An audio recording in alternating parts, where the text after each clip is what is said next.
اس نے گہری سانس لی اور پھر کہنا شروع کیا، لیکن اس کے ذہن کے پردوں پر کچھ سوچوں نے گھر کر لیا جس وجہ سے وہ رک گئی۔ اس کی خاموشی نے سلطان کو بے آرام کیا۔ کہو، رک کیوں گئی ہو؟ اب کی بار اس نے لیپ ٹاپ سے نظریں اٹھا کر اسے دیکھا۔ کچھ نہیں۔ دل اور دماغ نے ایک دوسرے کا ساتھ نہ دیا۔ کیا؟ کہو نینا۔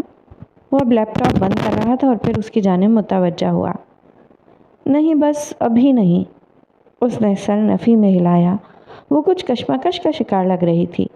براق صوفے سے اٹھا اور بیڈ پر اس کے پاس آ کر بیٹھا۔ نینا، میں اصرار کر رہا ہوں، اس نے اصرار کر انداز میں کہا۔ وہ اپنی بات پہ قائم رہی۔ اب کی بار براق سے رہا نہ گیا۔ میں اصرار کر رہا ہوں، اس نے اب کی بار قدرے سنجیدگی سے اپنی بات دہرائی۔ وہ اپنی بات دہرانے کا عادی نہ تھا، لیکن سلطانہ کے لیے تو وہ اپنی عادات بھی بدل سکتا تھا۔ میں آپ کے ایک اصول کے بارے میں بات کرنا چاہ رہی تھی، اس نے چند لمحے بعد کچھ ہچکچاتے ہوئے کہا تو براق یہ سن کر حیران رہ گیا۔ میرا ایسا کون سا اصول ہے جس پر بات کرنے کے لیے تمہیں اتنا سوچنا پڑ رہا ہے؟ وہ زیر لب ہلکا سا مسکرایا۔ یہ کہ میں ہمیشہ صحیح ہوتا ہوں، اس نے فوراً جواب دیا۔ براق نے یہ جملہ کئی بار بولا تھا جو ہمیشہ نینا کو سوچنے پر مجبور کر دیتا تھا۔ وہ اس بارے میں اس سے بات کرنا چاہتی تھی لیکن کر نہیں پائی، مگر آج وہ اس بارے میں اس سے کہنے جا رہی تھی۔ تم کہنا کیا چاہ رہی ہو؟ اس کے ماتھے پر ہلکی سی سلوٹیں نمایاں ہوئیں، نیلی آنکھیں سکڑ گئیں۔ میں، اس نے تھوک نکلی اور پھر کہنے کے لیے لب کھولے۔ براق، کوئی بھی انسان ہمیشہ صحیح نہیں ہوتا، ہر انسان سے کبھی نہ کبھی غلطی ہوتی ہی ہے۔ انسان تو غلطی کا پتلا ہے نا؟ اس نے نرم لہجے میں جلدی جلدی اپنی بات کہہ ڈالی۔ وہ اس کی بات سن رہا تھا تو اس کے چہرے پر ایک کے بعد ایک رنگ آ کر گزرا۔ اسے آج تک کسی نے اس کے اصولوں کے بارے میں کچھ نہیں کہا تھا۔ جانتی ہو، تم یہ سب تب نہ کہتی اگر تم مجھے اچھے سے جانتی ہوتی۔ لہجہ سنجیدہ تھا، بے حد سنجیدہ۔ وہ سلطانہ کو اس بات کی اجازت دے سکتا تھا کہ وہ اس کے اصول توڑے، لیکن اس کے اصولوں کی نفی کرنا اور انہیں غلط قرار دینا، اس کی اجازت وہ اسے چاہ کر بھی نہیں دے سکتا تھا۔ میں نے ہمیشہ جو فیصلے لیے ہیں وہ 100% درست ہوتے ہیں۔ مجھ سے آج تک کوئی غلطی نہیں ہوئی اور نہ ہی کبھی ہوگی، اس نے اپنے الفاظ پر زور دیا۔ میری بھی یہی دعا ہے کہ آپ سے کبھی کوئی غلطی نہ ہو، کیونکہ، وہ کہتے ہوئے رک گئی۔ کیونکہ؟ اس نے فوراً پوچھا۔ نینا کی نظریں ہنوز جھکی تھیں۔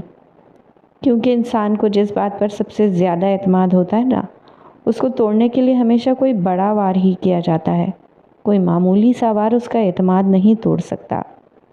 اس نے اپنے ایک ایک لفظ پر زور دیا۔ وہ راغ طنز انداز میں مسکرایا۔ واللہ، تم جانتی ہو مجھ سے آج تک میرے اصولوں کے خلاف کسی نے کچھ نہیں کہا، اور اب دیکھو کیا وقت آ گیا، میری ہی بیوی میرے اصولوں کے خلاف بڑھ چڑھ کر بول رہی ہے۔ یہ کہتے ہوئے اس نے نرمی سے اس کی ٹھوڑی سے اس کا جھکا ہوا چہرہ اوپر کیا۔ اس نے فوراً نظریں اٹھا کر اس کی نیلی آنکھوں میں دیکھا جو ہلکی سی گلابی تھیں، اور ان میں اس وقت تکلیف اور غصہ شامل تھا۔ پھر وہ سر جھٹک کر مسکرایا۔ نینا کو دکھ ہوا، اسے یہ سب نہیں کہنا چاہیے تھا۔ براق کو اس کے الفاظ سے تکلیف پہنچی تھی، وہ سمجھ گئی تھی۔ 2 دن بعد۔ محبت کا کوئی ترازو نہیں ہوتا، پرواہ بتاتی ہے کہ خیال کتنا ہے۔ رات نے استنبول پر اپنے پردے ڈال رکھے تھے۔ ماحول میں آج بالکل بھی خنکی شامل نہیں تھی۔ جون کے مہینے میں اسی طرح کا موسم ہوا کرتا تھا۔ وہ اپنی کار ایک آئس کریم پارلر کے سامنے روکے ہوئے تھا۔ اس کے ساتھ برابر والی فرنٹ سیٹ پر وہ بیٹھی تھی، عبائے اور اسکارف میں ملبوس۔ چہرے کے تاثرات یہ صاف صاف بتا رہے تھے کہ وہ اس سے کس قدر ناراض ہے۔ ناراض ہونا بھی چاہیے تھا، آخر براق نے بات ہی ایسی کی تھی۔ وہ تو کہہ رہا تھا کہ آئس کریم پارلر کے اندر جا کر ہی آئس کریم کھا لیتے ہیں، لیکن وہ نہ مانی۔ براق نے آئس کریم پارلر کے سامنے کھڑے آرڈر ٹیکرز میں سے ایک آرڈر ٹیکر کو بلایا۔ وہ شخص ان سے آئس کریم کا آرڈر لینے لگا۔ براق نے اسے آئس کریم کا ایک کپ لانے کا آرڈر دیا۔ نینا اس دوران منہ بسورے ونڈ اسکرین سے باہر دیکھ رہی تھی۔ کچھ ہی دیر بعد وہ آرڈر ٹیکر آئس کریم کا ایک کپ لے کر آ گیا۔ وہ چاکلیٹ آئس کریم تھی۔ اس کی میٹھی سی خوشبو سیاہ چمکتی کار میں ہر سو پھیل گئی۔ اس نے وہ کپ لیا اور آرڈر ٹیکر کو پیمنٹ کی۔ جب وہ آرڈر ٹیکر چلا گیا تو اس نے وہ کپ نینا کی جانب بڑھایا۔ یہ لو آئس کریم، اس نے نرمی سے کہا۔ مجھے نہیں کھانی۔ اس نے ترنت سے نفی میں سر ہلا دیا۔ میں نے پوچھا نہیں ہے۔ اس نے فوراً ابرو اچکائے۔ میں نے نہیں کھانی نا، اس نے اب کی بار جھنجھلائے ہوئے انداز میں کہا۔ تو براق نے وہ آئس کریم کا کپ اپنی سیٹ کے ساتھ والی کھڑکی کی جانب بڑھایا، یوں کہ وہ اسے وہاں سے گرانے لگا تھا۔ وہ یہ دیکھ کر گھبرا سی گئی۔ رزق ہے، ضائع تو مت کریں، اس نے فوراً ٹوکا۔ میں بھی تو یہی کہہ رہا ہوں، رزق ہے، اسے ضائع مت کرو، خاموشی سے کھا لو، اس نے اپنے الفاظ پر زور دیتے ہوئے کہا اور آئس کریم کا کپ اس کی جانب بڑھا دیا۔ اف، اس نے ہتھیار ڈالتے ہوئے وہ آئس کریم کا کپ اس سے لے لیا اور پھر خاموشی سے آئس کریم کھانے لگی۔ براق اسے یوں آئس کریم کھاتے ہوئے خاموشی سے دیکھتا رہا۔ یہ نینا کو معلوم نہیں تھا کیونکہ وہ آئس کریم کھانے میں مگن تھی۔ کچھ ہی دیر بعد آئس کریم ختم ہو گئی۔ اس کا دل کیا کہ وہ اور آئس کریم کھائے۔ اگر وہ اس سے ناراض نہ ہوتی تو وہ اس سے کہہ دیتی، لیکن ابھی وہ اس سے نہیں کہہ سکتی تھی۔ براق نے آرڈر ٹیکر کو دوبارہ بلایا اور اسے ترکچے میں کچھ کہہ کر واپس بھیجا۔ وہ کچھ سمجھ نہ سکی۔ چند لمحے بعد وہ آرڈر ٹیکر واپس آیا اور اس نے چاکلیٹ آئس کریم کا ایک اور کپ براق کو دیا۔ وہ یہ دیکھ کر حیران ہوئی۔ براق نے اس آرڈر ٹیکر کو پیمنٹ کی اور پھر وہ آرڈر ٹیکر وہاں سے چلا گیا۔ نہیں، مجھے اور آئس کریم نہیں کھانی، میں آلریڈی ایک بار کھا چکی ہوں۔ جب براق نے اس کی طرف وہ آئس کریم کا کپ بڑھایا تو اس نے فوراً کہا۔ دل اور دماغ ایک دوسرے کا ساتھ نہیں دے رہا تھا۔ تو دوسری بار آئس کریم کھا لینے سے قیامت نہیں آ جائے گی، اس نے طنزیہ انداز میں سنجیدگی سے کہا۔ اوف اللہ، مجھے نہیں کھانی، وہ تنگ آ گئی تھی۔ براق نے پھر وہی کام کیا۔ وہ اس کپ کو پھر سے اپنی سیٹ کے ساتھ والی کھڑکی سے باہر پھینکنے لگا جب نینا نے اسے ایک بار پھر روکا۔ یہ آپ کیا کر رہے ہیں؟ میں نے ابھی تو کہا تھا کہ رزق، اور اس کے الفاظ منہ میں ہی رہ گئے۔ میں بھی یہی کہہ رہا تھا کہ رزق ہے، اسے ضائع مت کرو، چپ کر کے کھا لو، اس نے کہا تو نینا نے تعصب سے سر جھٹکا۔ وہ اس کے سامنے بے بس تھی، لیکن دل ہی دل میں وہ بہت خوش تھی۔ وہ چپ کر کے آئس کریم کھانے لگی۔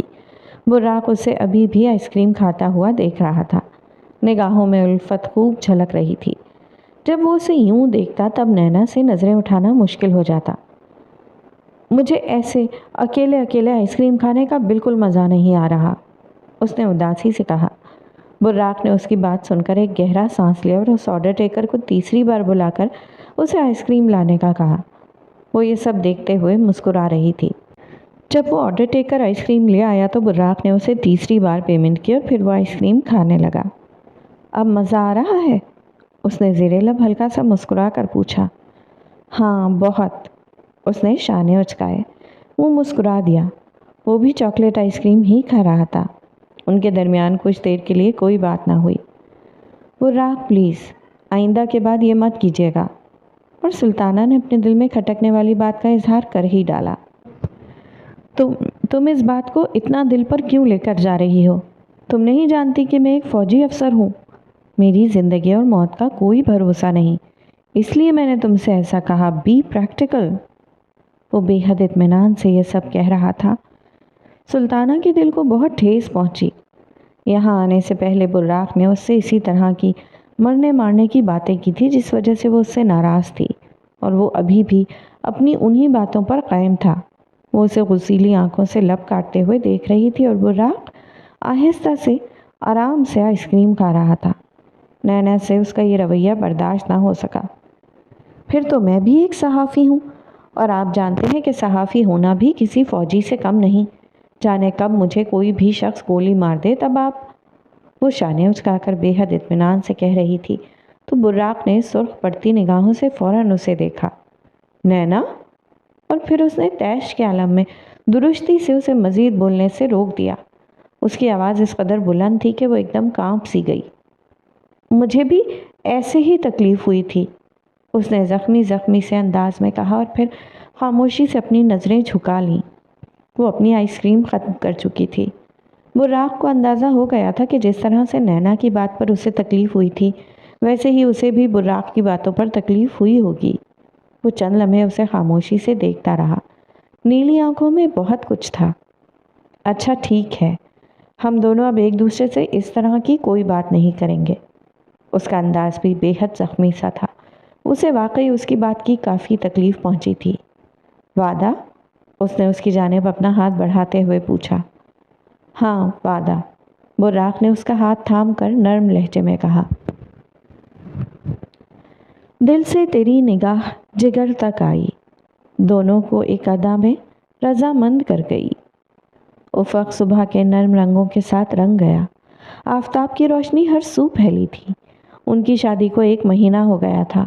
براق کی مصروفیات بہت زیادہ تھیں، اس لیے وہ دونوں اب تک ہنی مون پر بھی نہیں جا سکے۔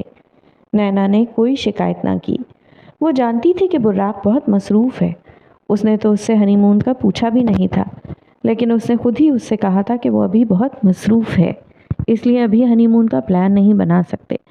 مگر اس نے یہ ضرور کہا کہ وہ اپنی پوری کوشش کرے گا کہ کسی طرح سے اگلے مہینے وہ ہنی مون کا پلان بنا لے، یعنی کسی آفیشیل وزٹ میں ہی وہ نینا کو اپنے ساتھ لے جائے۔ اگر اس مہینے کوئی ایسی جگہ آتی جہاں وہ اسے لے جا سکتا تو وہ اسے لے جاتا، مگر اب تک ایسی کوئی جگہ آئی ہی نہیں تھی اس کے آفیشیل وزٹ میں۔ براق آج صبح گھر پر ہی تھا۔ اس نے آج کا دن صرف نینا کے لیے صرف کرنے کا ارادہ کیا تھا۔ ہر ہفتے میں ایک دن اس نے صرف اور صرف نینا کے لیے رکھا ہوتا، جس دن وہ دونوں باہر گھومنے جاتے، باہر ہی کھانا کھاتے اور اکٹھے ٹائم سپینڈ کرتے۔ آج بھی وہی دن تھا۔ وہ الماری میں سے کپڑے ادھر ادھر کر رہی تھی جب براق اس کی جانب بڑھا۔ اس وقت وہ سیاہ رنگ کی ڈریس شرٹ اور سیاہ رنگ کی جینز میں ملبوس تھا۔ کیا کر رہی ہو؟ وہ اس کے قریب پہنچ کر اس نے ابرو اچکائے۔ کچھ نہیں، بس میں بہت کنفیوز ہو رہی ہوں کہ کون سا عبایا پہنوں۔ اس نے یہ کہتے ہوئے ایک ہینگر نکال کر بیڈ پر رکھا اور دوسرے ہینگرز ادھر ادھر کرنے لگی۔ براق سینے پر بازو لپیٹے اسے خاموشی سے معنی خیز نگاہوں سے دیکھ رہا تھا۔ تم وہ عبایا کیوں نہیں پہن لیتی جو تم نے اس دن پہنا تھا؟ چند لمحے بعد اس نے ہلکے پھلکے سے انداز میں کہا تو وہ کچھ سمجھ نہ سکی۔ کس دن؟ اس نے فوراً پوچھا۔ وہ ابھی بھی الماری میں سے کپڑے ادھر ادھر کر رہی تھی۔ اس دن جب تم ریسٹورانٹ میں آئی تھی، تب جب تم نے اپنا چہرہ نقاب سے ڈھکا ہوا تھا۔ اس نے ذرا سے شانے اچکا دیے۔ نینا ایک دم بالکل سناٹے میں رہ گئی۔ اس کے پاؤں تلے جیسے زمین ہی نکل گئی ہو۔ وہ کچھ دیر کے لیے بالکل ساکت سی کھڑی رہی۔ براق اسے ناسمجھی سے دیکھتا رہا۔ اس نے الماری کا دروازہ بند کیا اور پھر براق کو دیکھا۔ وہ بالکل اس کے سامنے اپنے سینے پہ بازو لپیٹے کھڑا تھا، جیسے اسے کوئی پرواہ ہی نہیں تھی کہ اس نے ابھی کہا کیا ہے۔ وہ اسے خاموشی سے متذبذب سے انداز میں دیکھتی رہی۔ کیا ہوا؟ یاد نہیں آیا؟ وہی دن جب میں نے تمہیں دوسری مرتبہ بچایا تھا، اب یاد آیا؟ اس کی خاموشی سے تنگ آ کر براق نے ہلکا سا مسکرا کر کہا۔ اس کا دل یہ سن کر جیسے گھٹن کا شکار ہو گیا تھا۔ اسے سمجھ نہیں آ رہی تھی کہ وہ اب کیا کہے۔ آپ جانتے تھے کہ اس دن آپ نے مجھے بچایا تھا؟ وہ ہچکچائی۔ ہاں، اس نے ابرو اچکا دیے اور پھر نینا کے چہرے کے بالکل ساتھ ہی اس نے الماری پر اپنا ہاتھ رکھا۔ تو آپ نے اس کا ذکر مجھ سے پہلے کیوں نہیں کیا؟ اسے پرسوچ نگاہوں سے دیکھتے ہوئے اس نے پوچھا۔ ضروری نہیں سمجھا؟ لہجہ بے نیاز تھا۔ وہ چند لمحے خاموش رہی۔ آپ کو کیسے معلوم ہوا کہ نقاب میں کوئی اور نہیں بلکہ میں تھی؟ کچھ دیر بعد اس نے حیرت زدہ سا ہو کر پوچھا۔ ایک لخت کیچر میں بندھے اس کے بالوں کی ایک لٹ اس کے رخسار پر گر پڑی۔ براق زیر لب مسکرایا اور وہ لٹ نرمی سے اس کے کان کے پیچھے اڑسی۔ نظریں ہنوز اس کے خوبصورت چہرے پر جمی تھیں۔ جس کا نام نینا ہو، اسے اگر اس کی آنکھوں سے نہ پہچانا جائے تو یہ اس کے ساتھ ناانصافی نہیں؟ اس نے معنی خیز انداز میں کہا اور اپنا دوسرا ہاتھ بھی الماری پر رکھا۔ وہ اب بالکل اس کے سامنے کھڑا تھا اور وہ اس کے بازوؤں کے درمیان قید تھی، لیکن یہ قید اسے بہت پیاری تھی۔ اس کا جواب سن کر وہ ہمیشہ کی طرح کافی لاجواب ہوئی۔ وہ اب اس سے تھوڑا دور ہوا، پھر پلٹا اور پینٹ کی جیبوں میں ہاتھ ڈالے کمرے کے دروازے تک جانے لگا جب اس نے اسے روکا۔ براق، آپ یہ نہیں پوچھیں گے کہ اس دن میں جس شخص سے ملی وہ کون تھا؟ اس نے بے چینی کے عالم میں پوچھا تو اس نے رخ موڑ کر اسے دیکھا۔ نہیں، اور میں جاننا بھی نہیں چاہتا۔ لہجہ پرسکون تھا۔ اسے تشویش ہوئی۔ کیوں؟ سلطانہ نے بے ساختہ پوچھا۔ کیونکہ اگر تم نے بتانا ہوتا تو تم مجھے پہلے ہی بتا دیتی۔ سلطان کے جواب نے سلطانہ کو مزید لاجواب کر دیا۔ وہ اب کمرے سے باہر جا رہا تھا اور سلطانہ سحر زدہ سا ہو کر اسے جاتا دیکھتی رہی۔ آج سورج خوب چمک رہا تھا۔ افق پر بادلوں کے چھوٹے چھوٹے ٹکڑے بھی موجود نہ تھے۔ وہ ایک بک سٹور میں موجود تھی۔ کتابوں سے بھری ریکوں کے ساتھ یہ بک سٹور کتابیں پسند کرنے والوں کے لیے ایک جنت تھی جو علم کے خزانے سے بھرا ہوا تھا۔ اس نے ریکس میں سے ایک ریک کی بالائی حصے پر سے ایک کتاب نکالی۔ جو کتاب اس نے نکالی وہ کتاب اس دنیا کی سب سے خوبصورت کتاب ہے، جس کا علم بہت وسیع ہے۔ اس کتاب میں اس قدر علم ہے کہ اگر سیاہی کے طور پر ایک سمندر کو چنا جائے تو سمندر ختم ہو جائے، لیکن پھر بھی اس کتاب کا علم ختم نہ ہو، چاہے اس کے لیے 1000 سمندر ہی کیوں نہ لائے جائیں۔ وہ کتاب کوئی عام کتاب نہیں ہے۔ اس کتاب کو خریدنے کے بعد وہ اپنی کار تک گئی۔ کار میں بیٹھتے ہی اس نے ایک گہری سانس لی۔ دل بہت سے خیالات اور جذبات سے بھرا ہوا تھا۔ اس نے اپنے ہینڈ بیگ میں موجود اس کتاب کو نکالا اور اسے اپنے دونوں ہاتھوں میں نرمی سے پکڑ کر دیکھا۔ نیلی آنکھیں نم سی ہو گئیں۔ چہرے پر ایک زخمی سی مسکراہٹ امڑ آئی۔ اس کتاب کی جلد سبز رنگ کی تھی۔ اس کے اوپر ایک ریشمی غلاف بھی چڑھا ہوا تھا۔ اس نے مؤدب انداز میں اس کتاب کو اپنے چہرے کے قریب کیا اور پھر اسے چوما۔ اللہ تعالیٰ، میں نے آپ تک آنے میں دیر کی، لیکن بہت دیر نہیں۔ وہ قرآن مجید تھا جسے وہ اپنے ہاتھ میں تھامے ہوئے تھی۔ اس میں آیات کی عربی کے ساتھ ساتھ ترکچے میں ترجمہ بھی لکھا ہوا تھا۔ میرا یامان آج اپنے آپ کو بہت خوش نصیب محسوس کر رہی تھی، اور وہ خوش نصیب تھی۔ اللہ کی کتاب کو پڑھنا اور پھر اسے سمجھنا شرف کی بات ہے جو ہر کسی کو نہیں ملتا۔ یہ تو صرف اسے ہی ملتا ہے جسے اللہ چاہے۔ رات کی تاریکی سے بھرے آسمان کے مخملی پردے کے پیچھے ایک چمکتے ہوئے چاند کی روشنی سے بھرپور منظر نظر آ رہا تھا۔ دنیا ایک پرسکون اور پرفتن ماحول کے ساتھ خوابوں کے منظر میں بدل گئی۔ وہ دونوں اپنے بیڈ روم کے ٹیرس میں آمنے سامنے کرسیاں لگائے بیٹھے کافی پی رہے تھے۔ ابھی کچھ ہی دیر پہلے وہ بہت سی باتیں کر رہے تھے اور اب ان کی گفتگو میں چند لمحے کا وقفہ آیا۔ نینا کبھی آسمان کو دیکھتی تو کبھی اپنے سامنے بیٹھے براق کو، پھر مسکراتی اور کافی کے 2-3 گھونٹ بھرتی۔ تم نے وہ کتاب پڑھی؟ براق نے کافی کا ایک گھونٹ بھرتے ہوئے پوچھا۔ لہجہ گہرا اور بے حد معنی خیز تھا۔ کون سی؟ اس نے ناسمجھی سے ابرو اچکائے۔ Brewery a blessing. اس نے ذرا سے شانے اچکائے۔ وہ یہ سمجھ نہ سکی کہ براق اس کتاب کا کیوں پوچھ رہا ہے۔ ماتھے پر ہلکی سی سوچ کی لکیریں نمایاں ہوئیں۔ جی میں نے پڑھ لی تھی، بہت اچھی کتاب تھی وہ، اس نے ستائشی انداز میں مسکرا کر کہا۔ کیا سیکھا تم نے اس سے؟ سوال فوراً سے پوچھا گیا۔ بہت کچھ۔ سیاہ آنکھوں میں ایک خاص چمک تھی۔ جیسے؟ اس نے کافی کا ایک گھونٹ لیا۔ وہ چند لمحے کچھ سوچنے لگی اور پھر کچھ کہنے کے لیے لب کھولے۔ جیسے اکثر لوگ بے وقوفی کو بہادری سمجھ لیتے ہیں۔ جو شخص چاہے حق پر ہو لیکن وہ اپنے دشمن پر حملہ کرنے سے پہلے اسے جانچے نہیں تو وہ بہادر نہیں بلکہ بے وقوف ہے۔ انداز پر اعتماد تھا۔ براق کی نگاہیں ہنوز اسی پر جمی تھیں۔ نیلی آنکھوں میں سیاہ آنکھوں والی کے لیے محبت سے زیادہ فخر اور احترام تھا۔ جیسے نینا سے وہ جو کچھ سننا چاہ رہا تھا وہ وہی کہہ رہی تھی۔ دشمن کو جانچنا بہت اہم ہے، اس نے مزید کہا۔ اور؟ براق نے سحر زدہ سا ہو کر پوچھا۔ نینا نے اپنی کافی کا مگ سامنے پڑی چھوٹی سی میز پر رکھ دیا۔ وہ اپنی کافی پی چکی تھی۔ بہادری سے جینے میں ہی زندگی کا مزہ ہے۔ ڈر ڈر کر رہنے سے تو انسان زندہ تو رہتا ہے لیکن جی نہیں پاتا۔ انداز بے حد پر اعتماد اور پر امید تھا۔ اور اس کی باتیں سلطان کے دل کو بہت سکون بخش رہی تھیں۔ بہادری ایک نعمت ہے، ایسی نعمت جو اللہ اسی کو دیتا ہے جس کو اس کی خواہش ہو۔ جو انسان ڈر ڈر کر جینے کا عادی ہو گیا ہو اسے تو بہادری کبھی نہیں ملتی، کیونکہ اس کے اندر بہادری سے جینے کی خواہش ختم ہو جاتی ہے۔ اس نے اپنی بات مکمل کی تو براق نے اس کے لیے مسکرا کر